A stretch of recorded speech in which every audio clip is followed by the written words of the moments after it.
Welcome to Take a Look. The original Venom, largely hated by critics, became the highest-grossing film that year. What do critics know? I'm giving you a chance, sweetie. Now the third and final, Venom: The Last Dance, crushing it in theaters worldwide. We'll catch up with Tom Hardy in an embarrassing interview. You'll see why. What can I say? All right. No Matthew McConaughey in the Netflix series, now owning it thanks to Manuel Garcia Rufo. And he's no Mark Zuckerberg, but he almost won the Academy Award for playing him. Now Jesse Eisenberg, the Oscar Award darling in front of and behind the camera with his directorial debut. We'll catch up with Succession's Emmy winner Kieran Culkin and Jesse about a real pain. What the flying jeez? That and more, lots more, as we take a look. There's a party going on down on Fifth Street.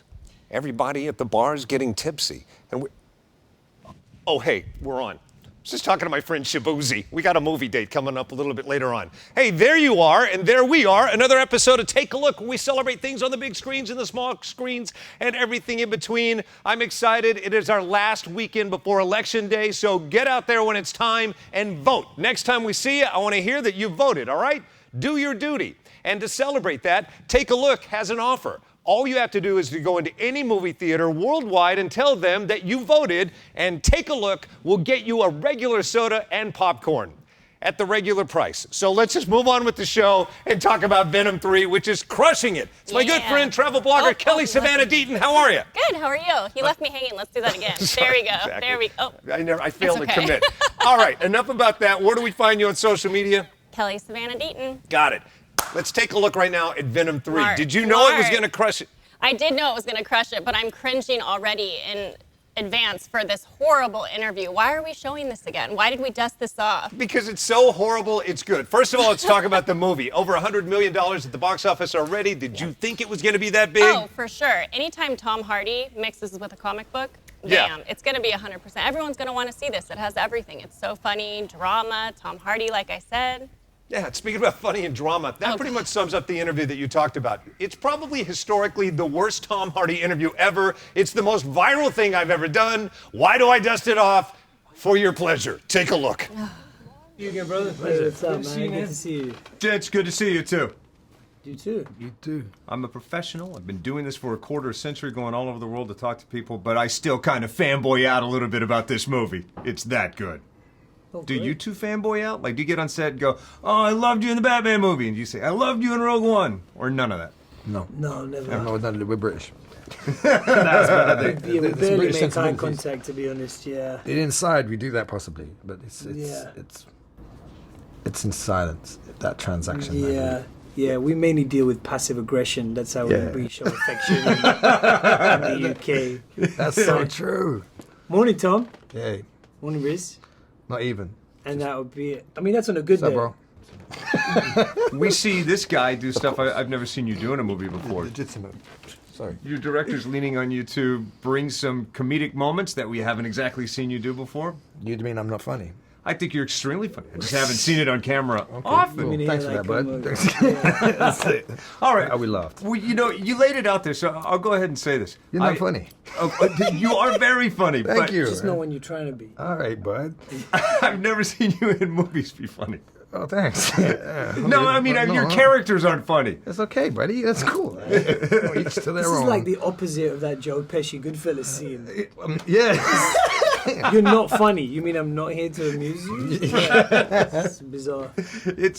I've interviewed, like I said, I've interviewed pretty much every A-list actor, every Academy I Award don't winner. have to show off about it, man. I'm not dropping names. I'm Jesus not. Christ. Back in your box. Whoa, There's so a- you drop some in there, We've mate. met a few people yeah, ourselves, what's you know what I Denzel mean? like? Come Oh, on, yeah. There's a point. Calm Bloody down. rodeo geese. Jesus. None have We're in been- Hollywood We now, may aren't not we, be guys? from here, right? Just got here from London. We It's all do changed. know what goes on just here. building up. Yeah, it's Okay, alright, chill. just building up your old press release. No, I'm just saying that in all of that, only two intimidate me as much as you.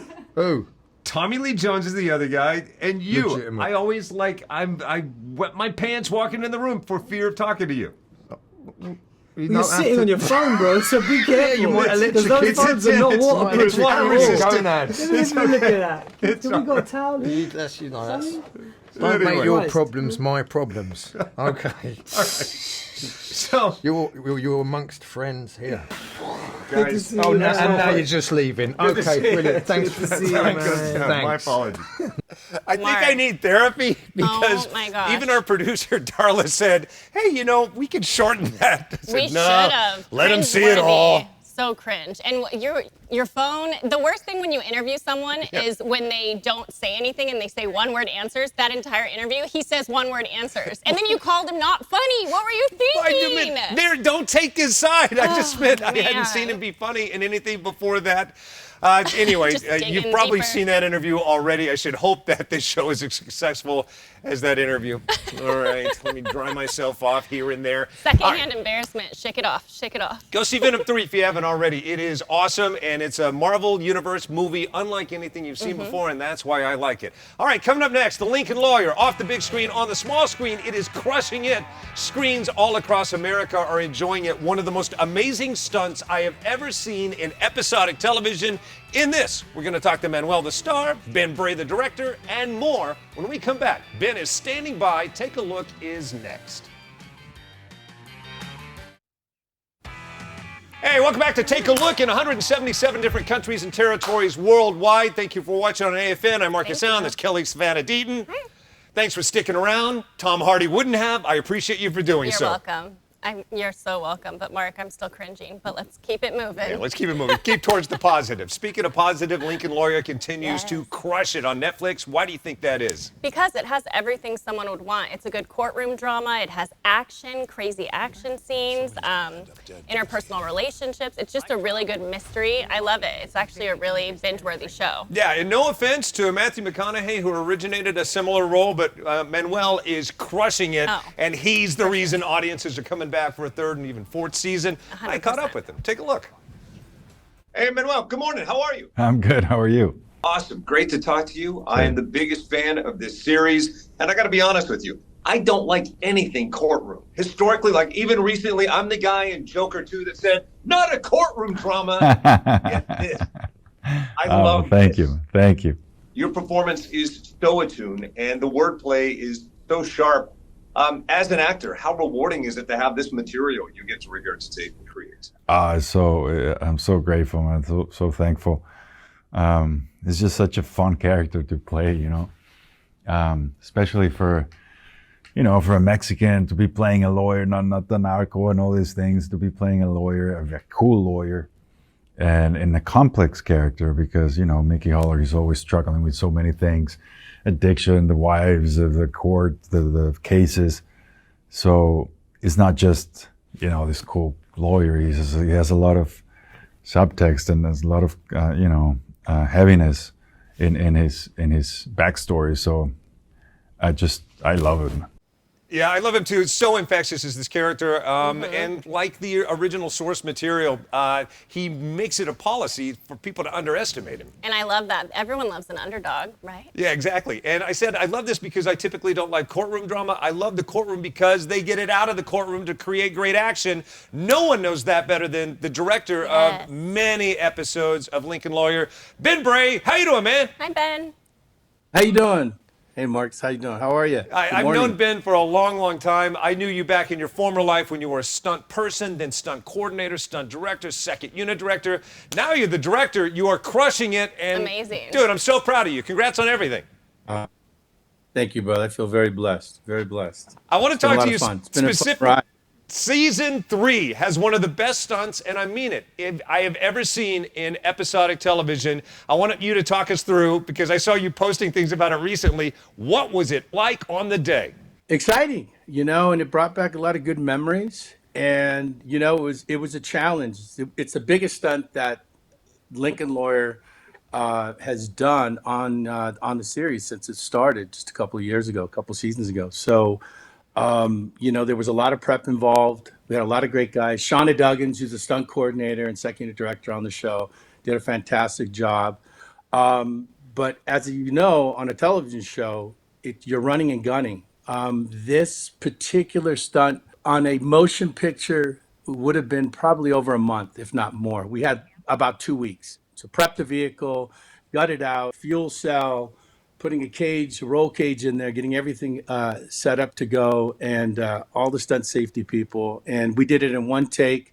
We almost broke the record. The record was Fall Guy. I think they had 8.5 turns. We had 7 turns, and we did it in one take. And it was phenomenal. And everybody was happy, including Netflix, the studio execs. It was amazing. As it was should be. That is amazing. Speaking of Fall Guy and Killer's Game, we've seen a lot of stunt coordinators take their chance with the director's chair, and I think it makes a lot of action scenes way better. Why do you think that is? We know that part of storytelling. I think that people tend to think that we're just there to do a fight, to do a car turnover, crash through windows, do bailouts, but they're all related to a storyline within the script. So it's definitely an advantage when we have that. I mean, we've seen all the guys from, David Leitch to Chad Stahelski to JJ Perry, myself. We've been very blessed, very fortunate. Now, Hollywood is now realizing that we can tell stories also, not only just the action, but story itself and having it being character driven. So it's exciting. As much love as I give you on your stunt coordinating, what I'm really impressed with is how well you've connected with your actors. Some of the greatest scenes, some of the greatest drama, the emotion, and it's so organic, and I know that comes from your heart. Wait, we got to wrap it up. Before you do, I need you to duck for just a minute. Duck, I'm directing you on a stunt. Duck. This back here, El Chicano, that is a phenomenal movie that Ben was behind as well. That is one of my favorite superhero movies of all time. For sure. Chicano Batman, if you will. Hey, Ben, thanks so much for hanging out with us, dude. Appreciate it. Good to see you. Thank you very much. All right. You too. Preeminent director of Lincoln Lawyer there. That's Ben Bray. All right. When we come back on Take a Look, something super awesome. Ready to know what it is? Yes, yes. A Real Pain. Jesse Eisenberg, great in front of the camera, also great behind the camera, pulls in his friend Kieran Culkin to do the damage on this one, and they tear it up, crushing it in a really emotional way. You'll find out why next.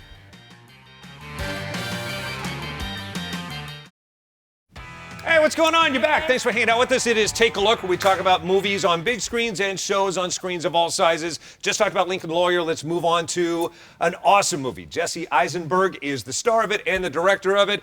Damn near won the Academy Award for Social Network. Exactly, where he played Mark Zuckerberg. Gotta be honest with you, not unlike Mark and Zuckerberg, he's a little bit snarky. He is very snarky. I was going to say that, but I think we might see him back in the Oscar race for this movie. Yeah, actually. I think so too. It hits so personal to him for reasons that we'll get into in a moment. He's good buddies with Kieran Culkin, so it's only great that they teamed for this. I caught up with the two of them to talk about it. Take a look. Hard enough to make a mediocre movie, yet you've made not only a brilliant movie that touches on so many things, but I know is utterly personal to you. How does it feel? Well, thank you for saying all that. That's quite a compliment, and I know how to make mediocre things as well. So it's an amazing kind of wide range that I have. It feels great. It's something. This movie feels no different than things I've been writing for 20 years. My background is in playwriting, and people like this movie, and it's as mystifying to me that they like this as the fact that they didn't like some other stuff that I did. I don't know. I just feel incredible gratitude that it's being embraced. I feel so lucky that 1,000 things came together, the most important one being Kieran signing on to the movie, that I pinch myself. And Kieran, I know that, this is your craft. You're not exactly a rookie. You've done some amazing things, but did you feel daunting pressure just knowing how personal and meaningful this was to Jesse personally? There's usually those I would say there's 3 things you're trying to get when you read a script, and you want to feel do I like the overall story? Do I like this character? And do I think I'm decent casting for it? And I'm, for this, it was sort of an immediate all 3. I want to go in there. I want to play this guy. And I just wanted to help contribute to his story. We had a quick, I don't know if it was quick, but we had a phone call after I read it when I was like, okay, I want to do this. Let's just have a chat.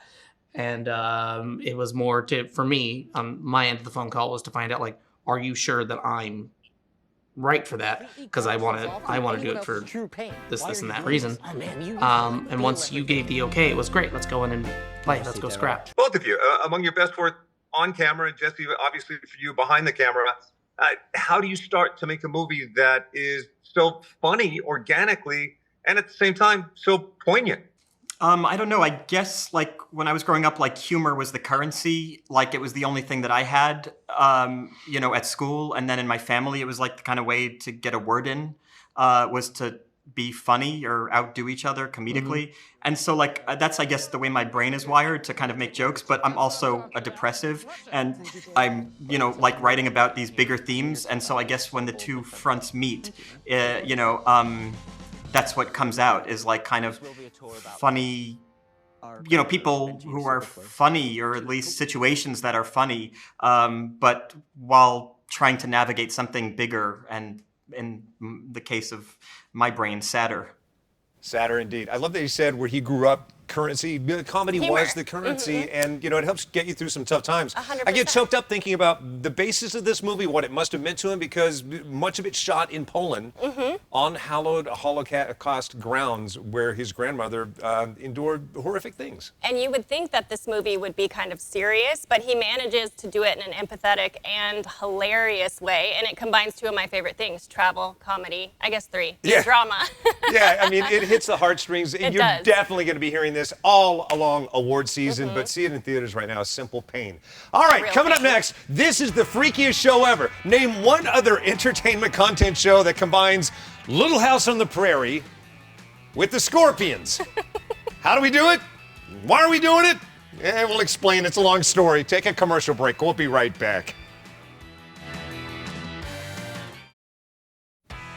Hey, welcome back. It is Take a Look. Thanks for hanging out. I'm Marcus Allen. My buddy Kelly Savannah Dean. She likes to watch movies. I like to watch movies. Yep. You like to watch TV. I like to watch TV. That's all we got in common. Yep, pretty much. All right. There's a couple things, but yeah, pretty much. Movies, music. Yeah, there's this and there's that. I'll tell you something you probably don't have in common with me. Your first crush was probably not Melissa Gilbert. You probably don't even know who Melissa Gilbert is. I do, from Little House on the Prairie, but I'm trying to calculate if that's an inappropriate crush. I'm trying to calculate I was the age. 8 years old at the time. Oh, who's being creepy now? Just making sure. These days, you got to make sure. And it was rerun for him, so I don't know. She could have been 90 at the time. I don't know. Regardless, I had a chance to catch up with her because, we lost Michael Landon way too early. It was a good friend to her mentor, and she's doing something amazing to support her and the rest of the cast and America. We caught up. Take a look. Hi. All right, so we have to get the awkward elephant out of the room because I've told everybody within earshot around me, my very first childhood crush was you. So I have talked to A-list celebrities for the bulk of my life. Rarely to never have I been as nervous as I am right now. Oh, Lord. Well, thank you so much. That's so sweet. Thank you. I appreciate it. And I'm sure it's not the first time you've heard it anyway. Thanks for the honor of chatting with you right now, and thanks for making the world a better place with all the great things you do. Oh, thank you. That's very sweet and very kind. Yeah, let's talk about how we can celebrate this series, celebrate the generations of fans, and then at the same time, save lives. Oh, my goodness. Well, gosh, it's all sort of connected and involved, isn't it? My company, Modern Prairie, which is a lifestyle line primarily geared towards the seasoned woman over 50. We've teamed with the Pancreatic Cancer Action Network in honor of Pancreatic Cancer Awareness Month, which is November, on a line of products in our sort of signature calicos and stripes. This is our throw, but in purple, which is the color of pancreatic cancer awareness. And we are selling these products at Modern Prairie and at PanCan, and all the proceeds are going to PanCan, because they are the preeminent organization for research into treatments and cures and support for people and families going through it. And it's especially important to me because pancreatic cancer was the disease that took my mentor and surrogate father, Michael Landon, way too young, as well as my dear friend, Patrick Swayze, also way too young. And this disease is a really brutal cancer that oftentimes by the time it's diagnosed, it's too late. And so whatever we can do, especially Modern Prairie can do to help find cures or treatments and fund research and support, we're going to do it. Say, there you go. What a sweet ending to what was otherwise going to be a cringy interview off the top. And I just have to say, this show has charmed, and it's charmed everyone, and it's beloved by so many, because we're still talking about it at its 50th anniversary. That's crazy that people are still watching it, talking about it. It's truly charmed everyone, including you. There you go. So true. Also, want to help out pancreatic cancer? Yes. Follow me on Instagram, TV Marcus Allen. I will link you to amazing. them. All right, you know who else I had a crush on when I was a kid? I'm scared to ask. Klaus from Scorpions. Not true, but I needed a segue. Wait, we're talking about the Scorpions. I have to ask, why is this happening? The show's Take a Look. Okay. And we talk about seeing stuff on big screens and small screens, but truly it's taking a look at anything. Gotcha. And the Scorpions are now a residency at Planet Hollywood in Vegas. That's pretty cool. And again, next year it's going to be the 60th anniversary of the band. How crazy is that? So you know a little something, something. I caught up with Klaus and Rudolph. Take a look. Congratulations on the new album. I've done much research. I didn't realize this all goes back to 1965. Were you guys babies? Yeah, looks like. Rock babies. Rock babies. And Klaus, you know, you guys have grown up seeing the other featured acts in Vegas, whether it be Elvis, Sinatra, Celine, Dion, Cher. Vegas is a rowdy town. Finally, you're bringing some rowdy to residency.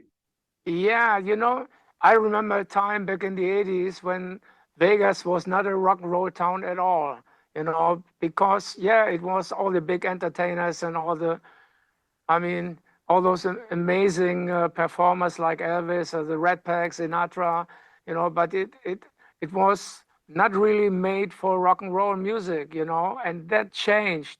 And we were one of the first bands that picked it up and played shows in Vegas, and it became a regular stop with every other tour. And now, I mean, the city rocks. Vegas, and you will go to the script, and you will do things you cannot talk about. Anyway, check them out. Scorpions, residency now at Planet Hollywood. Woo, woo, woo. Hey, thanks for hanging out with us. Kelly Savannah Deaton, as always, thanks for being here. Be sure and vote, and watch us next time on Take a Look.